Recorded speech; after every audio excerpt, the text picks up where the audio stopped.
এই ভিডিওটা মোর সেই ঝিଅଙ୍କ ମାନଙ୍କ ପାଇଁ ଯୋଉ ଝିଅ ମାନେ କିଛିଟା ଟଙ୍କା ପଇସା ଲୋଭରେ 5 ବର୍ଷ ଭଲ ପାଇଥିବା ଗୋଟେ ପିଲାକୁ ଛାଡି ଦଉଛନ୍ତି।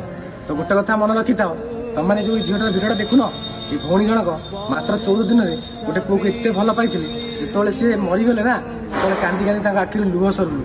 ଆଉ ତମାନେ ତ ଏଠି 4 ବର୍ଷର ଭଲ ପାଇବାକୁ ଗୋଡରେ ଆଡେଇ ଦଉଛ। ମାନେ ତ ସେ ପୁଅ ଜଣକୁ ବହୁତ ଭଲ ଭାବରେ ଜାଣିଥିବ ଯେ କି ଆମ ମାନଙ୍କ ଜୀବନ ବଞ୍ଚିବା ପାଇଁ ନିଜ ଜୀବନକୁ ବଳିଦାନ ଦେଇଥିଲେ। ତ ଗୋଟେ ଜିନିଷ ବହୁତ ଖୁସି ଲାଗୁଛି ଦେଖିକି যে ভଉଣୀ ଜଣକ ତାଙ୍କୁ ଏତେ ଭଲ ପାଇ ଯାଇଥିଲେ ନା, ନିଜ ଜୀବନଠୁ ଅଧିକ ଭଲ ପାଇଥିଲେ। ମରିବା କଥା ଶୁଣିକି କେମିତି କାନ୍ଦୁଛନ୍ତି, ବିକଳ ହଉଛନ୍ତି। ଦେଖ, ୟାକୁ କୁହାଯାଏ ଭଲ ପାଇବା। ଆଉ ତମମାନେ ବାହାନା କରିକି 4 ବର୍ଷର ଭଲ ପାଇବାକୁ ବି ଗୋଡରେ ଆଡେଇ ଦଉଛ। ତାକୁ କେବେ ବି ହେଲେ ଭଲ ପାଇବା କୁହାଯାଏନି।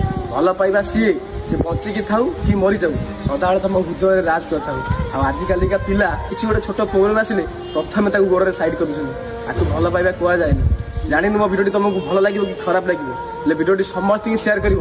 ଆଜିକା ଡେଟ୍ରେ ସବୁ ଭଉଣୀ ମାନେ ଶିଖିବା ଦରକାର ଯେ ଭଲ ପାଇବାର ମାନେ କଣ।